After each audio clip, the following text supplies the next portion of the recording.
Loué soit Jésus-Christ, l'époux des âmes fidèles, qu'il invite à ses noces éternelles. Sa paix soit avec vous. Les relations sexuelles prénuptiales compromettent les chances de succès du mariage.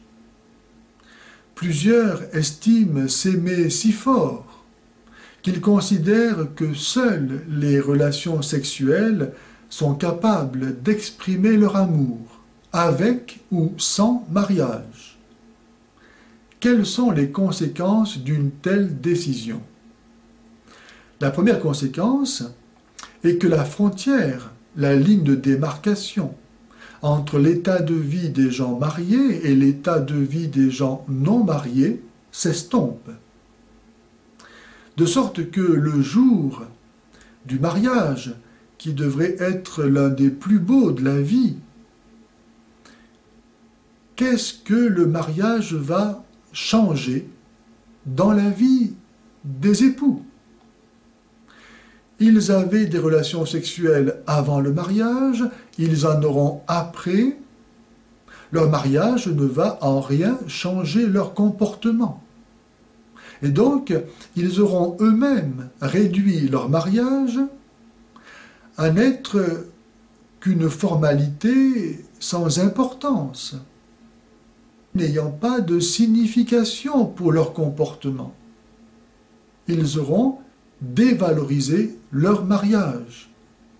Et c'est bien un mariage dévalorisé qu'ils vont contracter, puisque la ligne de démarcation entre l'état de vie des gens mariés et l'état de vie des gens non mariés aura été gommée. Il sera plus facile pour eux de transgresser cette ligne de démarcation, cette frontière. Il est plus facile à un voleur de récidiver qu'à quelqu'un qui a toujours fait preuve d'une parfaite honnêteté. Ainsi, des personnes qui auront eu des relations sexuelles avant le mariage sont davantage susceptibles d'être infidèles à leur conjoint que des personnes qui n'auront eu des relations sexuelles que dans le cadre du mariage. La deuxième conséquence est que la liberté des conjoints se trouve altérée. La condition pour pouvoir dire oui est de pouvoir dire non. Or, si pour des raisons d'ordre psychologique ou autre, il est difficile de dire non, alors le oui n'est pas vraiment libre. Et cependant, la liberté de l'engagement est une condition de la validité du mariage.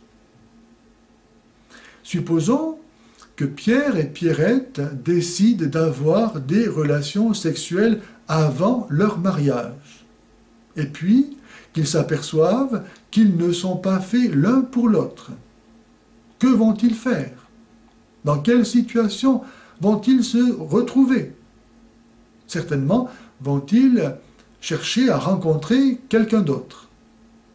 Mais vont-ils lui dire qu'ils ont eu des relations sexuelles? Même s'ils ne le font pas, il y a de grandes chances que cette nouvelle personne s'en rende compte, tellement leur incapacité à maîtriser leur pulsion sexuelle se révélera dans leur comportement. Mais ils vont le dire, par souci d'honnêteté et de vérité.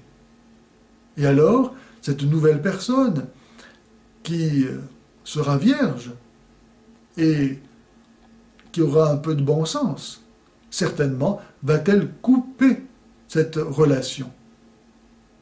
En effet, qui est assez fou pour confier son chéquier à un voleur? Et ici, il est question de confier bien plus qu'un chéquier.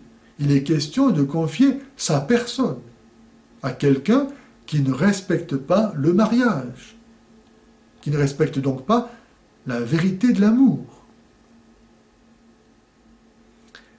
C'est pourquoi un garçon et une fille qui ont eu des relations sexuelles ne pourront épouser que des personnes ayant elles-mêmes déjà eu aussi des relations sexuelles.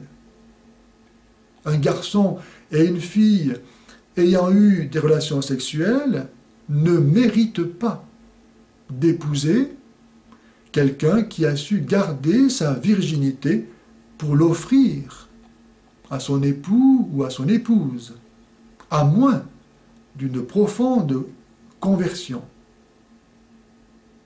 C'est pourquoi Pierre et Pierrette vont devoir s'épouser sous la contrainte, car ils se présentent au mariage comme des candidats peu rassurants. La troisième conséquence, c'est que la connaissance des défauts est occultée par la relation sexuelle. Combien d'époux, d'épouses, voyant leur mariage s'en aller vers l'échec, vers le divorce, en pleurs, s'écrient « Ah, si j'avais su que nous devions si peu, si mal nous entendre !» Mais je pose la question, comment se fait-il que vous ne le saviez pas? C'est que, au lieu d'apprendre à se connaître durant les fiançailles, sur le plan des idées, des habitudes, du caractère, les époux n'ont eu d'intérêt que pour les choses du sexe. La relation sexuelle a cette vertu merveilleuse, qui est un don de Dieu, d'effacer les défauts, les lacunes des époux, en les unissant si intimement. Et cela a un effet bénéfique dans le cadre du mariage, parce que les époux savent, après des fréquentations poursuivies durant les fiançailles, placés sous le signe de la continence, qu'ils sont foncièrement compatibles. Mais cette vertu qui efface les défauts, les lacunes, merveilleuse en soi, est néfaste en dehors du mariage. C'est pourquoi les fiancés devraient apprendre à se connaître, à découvrir leurs défauts, pour reconnaître s'ils ont des caractères compatibles ou non. En agissant ainsi, ils éviteront de dire un jour « Ah, si j'avais su !» Que le Seigneur Jésus, qui est venu nous apprendre à aimer, en nous montrant jusqu'où va la maîtrise de soi, nous donne par son esprit d'aimer comme il a aimé.